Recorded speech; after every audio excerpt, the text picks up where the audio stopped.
샬롬, 류 선생의 구속사 천국열차, 유도순 목사님의 신구약 성경 파노라마를 낭독하는 시간입니다. 출애굽기 28장입니다. 영화롭고 아름다운 제사장, 요절은 28장 4절. 그들의 지옷은 이러하니 곧 흉패와 애복과 겉옷과 반포 속옷과 관과 띠라. 그들이 너의 형 아론과 그 아들들을 위하여 거룩한 옷을 지어 아론으로 내게 제사장 직분을 행하게 할지며. 28장은 하나님 섬길 제사장에 관한 내용입니다. 제사장이 입을 복식의 식양을 자세하게 말씀합니다. 한마디로 너의 형 아론을 위하여 거룩한 옷을 지어서 영화롭고 아름답게 할지니 하십니다. 2절. 그런데 이는 모세의 형 아론을 위해서가 아닙니다. 우리 죄를 위하여 자신을 단번에 드려주실 참 대제사장 되시는 예수 그리스도의 신성이 영화롭고 아름다운 분이심을 보여주기 위해서인 것입니다. 구약의 대제사장은 이에 대한 예표였던 것입니다. 거룩한 옷을 지어서 영화롭고 아름답게 하여 내게 제사장 직분을 행하게 하라 하십니다. 그렇다면 제사장 직분이 무엇일까요? 죄를 범함으로 하나님 존전에서 추방당한 인간은 대속 제물과 이를 드려줄 제사장을 통해서만 하나님과 교제할 수가 있었던 것입니다. 이것이 제사장 직분입니다. 이 점이 제사장의 복식을 통해서 분명히 계시되어 있습니다. 이를 세 단원으로 나누어 상고하겠습니다. 첫째 단원 1절에서 3절 아론 가문의 제사장직. 둘째 단원 4절에서 30절 에봇의 견대와 흉패. 셋째 단원 31절에서 43절 겉옷과 관의 패. 첫째 단원 1절에서 3절 아론 가문의 제사장직. 너는 이스라엘 자손 중 너의 형 아론과 그 아들들 곧 나답과 아비후와 엘르아살과 이다마를 그와 함께 너에게로 나오게 하여 나를 섬기는 제사장 직분을 행하게 하되. 1절. 하나님께서는 아론의 가문을 제사장 직분을 행할 자로 택하셨습니다. 이는 참으로 존귀한 축복입니다. 그런데 본문을 상고할 때에 예표로 세우신 아론 계통의 제사장과 참 제사장이신 그리스도와의 유사성은 무엇이며 다른 점은 무엇인가를 볼 수 있어야만 합니다. 신약에서는 히브리서가 그렇게 하고 있기 때문입니다. 제사장이라는 이 존귀는 아무나 스스로 취하지 못하고 오직 아론과 같이 하나님의 부르심을 입은 자라야 할 것이니라 고 말씀하면서, 또한 이와 같이 그리스도께서 대제사장 되심도 스스로 영광을 취하심이 아니요 시편 110편 4절에서 여호와가 맹세하고 변치 아니하시리라 이르기를 너는 멜기세덱의 반차를 조차 영원한 제사장이라 하셨도다 한 예언의 성취대로 된 것이라고 히브리서 5장 4절에서 6절은 말씀합니다.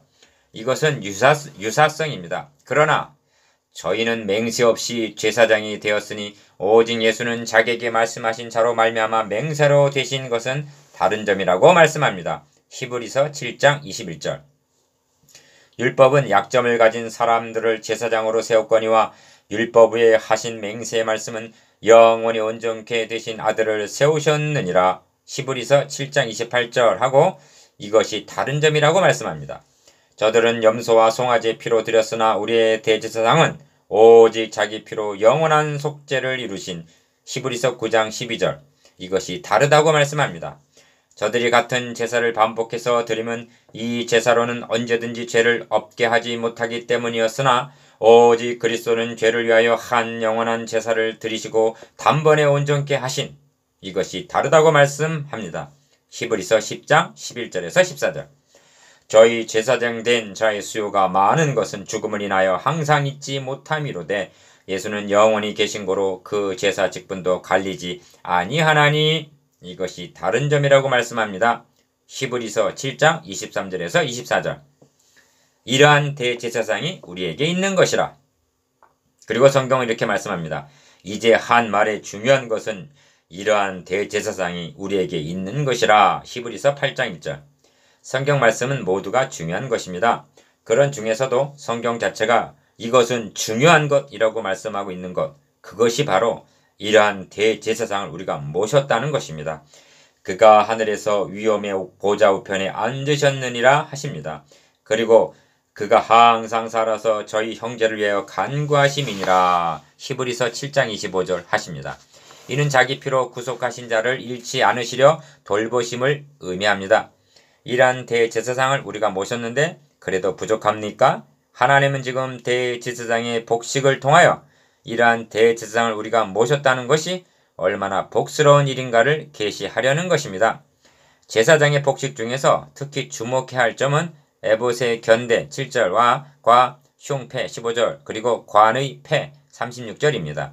그렇다면 여기에 담겨있는 구속사적 의미가 무엇일까요?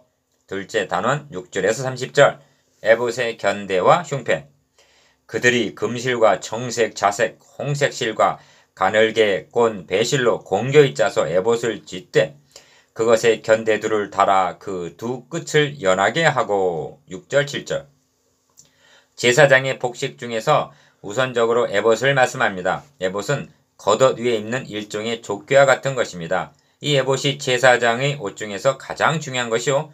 에봇은 곧 제사장을 상징하는 옷이었던 것입니다. 사무엘상 2장 18절, 호세아 3장 4절. 그러므로 본문에는 에봇이라는 말이 12번이나 나옵니다. 에봇의 견대. 그것, 에봇의 견대 둘을 달아 그 두 끝을 연하게 하고 호마노 2개를 취하여 그 위에 이스라엘 아들들의 이름을 새기되 그들의 연치대로 6 이름을 한 보석에 나머지 6 이름은 다른 보석에 보석을 새기는 자가 이내 새김같이 너는 이스라엘 아들들의 이름을 그 두 보석에 새겨 금태에 물리고 그 두 보석을 에봇 두 견대에 붙여 이스라엘 아들들의 기념보석을 삼되 아론이 여호와 앞에서 그들의 이름을 두 어깨에 메어서 기념이 되게 할지며 하십니다. 7절에서 12절. 이 견대는 에봇의 어깨 부분에 다는 것입니다.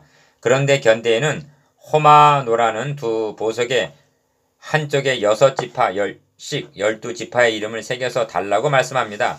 이는 대제사장이 이스라엘 12지파를 대표해서 하나님께 나아감을 나타냅니다. 더욱 실감있게 표현하자면 12지파를 어깨에 메고 하나님께 나아가고 있는 것이라고 말할 수가 있을 것입니다. 이 점은 이어서 말씀하시는 흉패를 통해서도 나타나고 있습니다. 에봇의 흉패. 너는 판결 흉패를 에봇 짜는 법으로 금실과 청색, 자색, 홍색 실과 가늘게 꼰 배실로 공교히 짜서 만들되 그것에 4줄로 보석을 물리되 이 보석들은 이스라엘 아들들의 이름대로 12이라 매 보석에 12지파의 한 이름씩 인을 새기는 법으로 새기고 아론이 성소에 들어갈 때는 이스라엘 아들들의 이름을 기록한 이 판결 흉패를 가슴에 붙여 여호와 앞에 영원한 기념을 삼을 것이니라. 15절에서 29절. 이 흉패는 에봇의 가슴 부분에 정승들의 옷처럼 붙이는 것입니다. 그런데 이 흉패에 보석 12개를 달되 이스라엘 12지파의 이름을 새겨서 달라고 명하십니다. 그러니까 대제사장이 하나님 앞에 나아갈 때는 비록 혼자서 나아가고 있지만 12지파를 어깨에 메고 가슴에 안고 들어가는 격인 것입니다. 이 모형을 통해서 보여주시고자 하는 계시가 무엇일까요? 성경은 그리스도께서 장래 좋은 일에 대제사장으로 오사 손으로 짓지 아니한 곧 이 창조에 속하지 아니한 더 크고 온전한 장막으로 말미암아 염소와 송아지 피로 아니하고 오직 자기 피로 영원한 속죄를 이루사 단번에 성소에 들어가셨느니라고 말씀합니다. 히브리서 9장 11절에서 12절. 성소에 들어가셨다는 말이 중요한데 이는 땅에 있는 성소가 아니라 오직 참 하늘에 들어가사를 의미합니다. 히브리서 9장 24절. 들어가신 것만이 아니라 성경은 저희를 위하여 간구하심이니라. 히브리서 7장 25절이라고 말씀합니다. 로마서에서도 죽으실 뿐 아니라 다시 살아나신 이는 그리스도 예수시니 이는 하나님 우편에 계신 자요 우리를 위하여 간구하는 자신이라고 말씀합니다. 로마서 8장 34절. 하늘 성소에 들어가셔서 간구하고 계시는 우리의 대제사장의 견대와 흉패 형제 이름이 새겨 있음을 생각해 보십시오. 어깨는 힘을 상징하고 가슴은 사랑을 나타냅니다. 주님은 어깨에 형제를 메고 가슴에 형제를 품고 간구하고 계신다는 말씀입니다. 하나님은 내가 어떻게 독수리 날개로 너희를 업어 내게로 인도하였음을 너희가 보았느니라고 말씀합니다. 19장 4절. 모세도 회상하기를 광야에서도 너희가 당하였거니와 사람이 자기 아들을 아는같이 너희 하나님 여호와께서 너희 행로 중에 너희를 아느사 이곳까지 이르게 하셨느니라고 말씀합니다. 신명기 1장 31절. 성경은 말씀합니다. 야곱 집이여 이스라엘 집에 남은 모든 자여 나를 들을지어다. 배에서 나무로부터 내게 안겼고 태에서 나무로부터 내게 풍긴 너희여 너희가 노년에 이르기까지 내가 그리하겠고 백발이 되기까지 내가 너희를 품을 것이라 내가 지었은즉 안을 것이요 품을 것이요 구하여 내리라. 이사야 46장 3절에서 4절. 또 있습니다. 주님께서 속죄 제물이 되셔서 십자가에 달리실 때 비록 혼자 담당하신 것이었으나 그 어깨에는 영적 이스라엘 자손들을 메고 가슴에는 그들을 품고 대표자로서 담당하실 것에 대한 예시였기 때문입니다. 이를 알았기에 사도 바울은 그리스도의 사랑이 우리를 강권하시는도다. 우리가 생각건대 하나님 한 사람이 모든 사람을 대신하여 죽었은즉 모든 사람이 죽은 것이라고 말씀했던 것입니다. 고린도후서 5장 14절. 구속사역은 여기서 멈추는 것이 아닙니다. 그러므로 우리는 좀 더 나아가야만 합니다. 왜냐하면 이 영광스러움이 예수 그리스도의 구속으로 말미암아 우리에게 적용이 되기 때문입니다. 성도들의 신분은 하나님의 자녀요 주인은 왕같은 제사장인 것입니다. 예수 그리스도의 구속으로 말미암아 우리들에게 영화롭고 아름다운 옷을 입혀주셨습니다. 이것이 칭의입니다. 이 점을 이사야 선지자는 말씀하기를 내가 여호와로 인하여 크게 기뻐하며 내 영혼이 나의 하나님으로 인하여 즐거워하리니 이는 그가 구원의 옷으로 내게 입히시며 의의 겉옷으로 내게 더하심이 신랑이 사모를 쓰며 신부가 자기 보물로 단장함 같게 하셨음이라 고 말씀하고 있습니다. 이사야 61장 10절. 영화로운 직분만큼 그 책임 또한 중한 것입니다. 하나님 앞에 나아가는 형제의 견대에는 누구들의 이름이 새겨져 있습니까? 형제는 하나님께 나아갈 때 가슴에 누구들을 품고 나아가고 있습니까? 사도 바울은 이렇게 말씀합니다.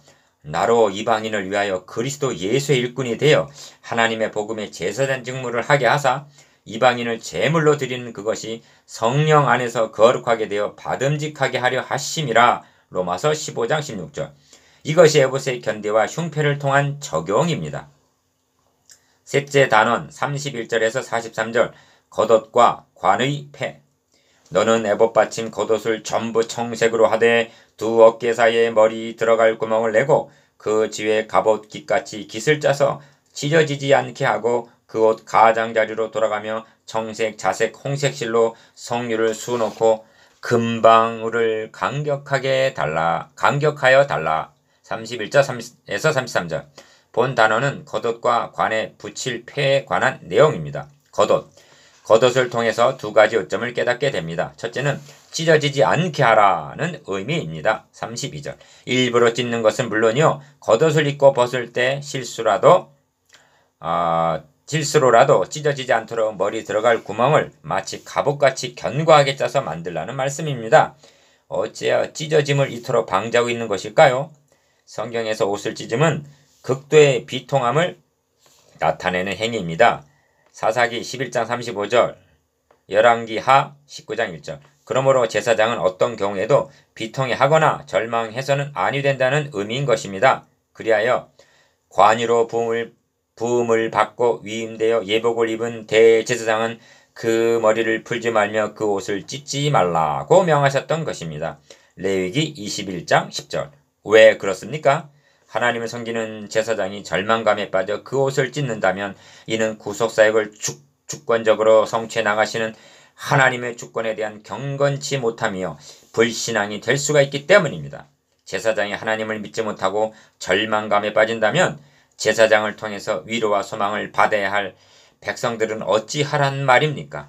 그러므로 아론의 두 아들이 다른 불로 분향을 하다가 죽임을 당했을 때에도 모세가 아론과 그 아들 엘리야살과 이다말에게 이르되 너희는 머리를 풀거나 옷을 찢지 말아서 너희 죽음을 면하고 여호와의 진노가 온 회중에 미침을 면케하라고 경고했던 것입니다. 레위기 10장 6절. 옷 가장젤의 금방울을 달라고 말씀하는 의도입니다. 아론이 입고 여호와를 섬기러 성소에 들어갈 때와 성소에 나갈 때 그 소리가 들릴 것이라 그리하면 그가 죽지 아니하리라 하십니다. 35절. 그런데 그 소리에 죽지 않게 하는 어떤 능력이 있는 것이 아님은 분명합니다. 이 점에서 모세가 너희는 머리를 풀거나 옷을 찢지 말아서 너희 죽음을 면하라. 레위기 10장 6절로 한 말을 상기할 필요가 있습니다. 죄인이 하나님을 가까이 한다는 것은 심히 두렵고 떨리는 일인 것입니다. 히브리서 12장 21절.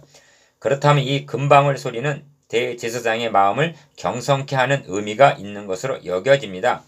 이에 대한 빛을 비춰주는 말씀이 있습니다. 하나님께서는 이스라엘 자손들에게 명하여 그들의 대대로 그 옷단 귀의 술을 만들어 달라고 명하셨습니다. 그리고 설명하기를 이 술은 너희로 보고 여호와의 모든 계명을 기억하여 준행하고 너희로 방종케 하는 자기의 마음과 눈의 욕심을 좇지 않게 하기 위함이라고 말씀합니다. 민수기 15장 39절. 그런데 제사장의 옷에는 술 대신 금방울을 달라 하신 것입니다. 그렇다면 대제사장이 지성소에 들어가서 하나님 섬길 때 금방울 소리를 들으면서 더 경성케 하기 위해서임을 깨닫게 됩니다. 우리가 움직일 때마다 울리는 저 금방울 소리를 듣고 있습니까? 관의 패. 너는 또 정금으로 패를 만들어 인을 새기는 법으로 그 위에 새기되 여호와께 성결이라 하고 그 패를 청색끈으로 관 위에 매되 곧 전면에 있게 하라. 36에서 37절. 이 패는 대제사장이 쓰는 관, 모자의 전면에 붙이는 마크입니다. 경찰 모자의 전면에는 경찰 마크가 붙어 있듯이 이는 그 사람의 신분을 나타내고 있습니다. 대제사장이 쓸 관의 패에 해당하는 여호와께 성결이라는 글을 새겨서 붙이라는 말씀입니다. 그 패가 아론의 이마에 늘 있으므로 그 성물을 여호와께서 받으시게 되리라 하십니다. 38절. 만일 이 패, 즉 여호와의 성결이 없다면 그는 부정하여 그가 드리는 성물을 하나님은 받으실 수가 없으시다는 말씀이 됩니다. 그렇다면 여호와께 성결이라는 이 패의 의미가 무엇일까요? 첫 번째, 대제사장은 하나님께서 택하셔서 세우신 구별된 자임을 나타내고 있습니다. 두 번째, 그러므로 그에게는 고도의 성결이 요구되고 있음을 의미합니다. 그러나 대제사장도 자신을 위하여 속죄제를 드리고 있음을 봅니다. 29장 14절, 히브리서 7장 27절. 세 번째, 그러므로 여호와께 성결이란 흠이 없으신 그리스도의 예표로서의 성결, 즉 은혜일 수밖에 없는 것입니다. 말하자면 칭의와 같은 의미가 있다 하겠습니다. 이렇게 하심으로 그 성물을 여호와께서 받으시게 되리라 하십니다. 아벨의 제물이 연락된 것도 믿음으로 말미암아 가능했던 것이요 우리의 기도를 연락하심도 오직 주님의 피를 힘입기 때문입니다. 우리의 이마에는 항상 여호와께 성결이라는 패가 붙어 있음을 늘 명심하십시다.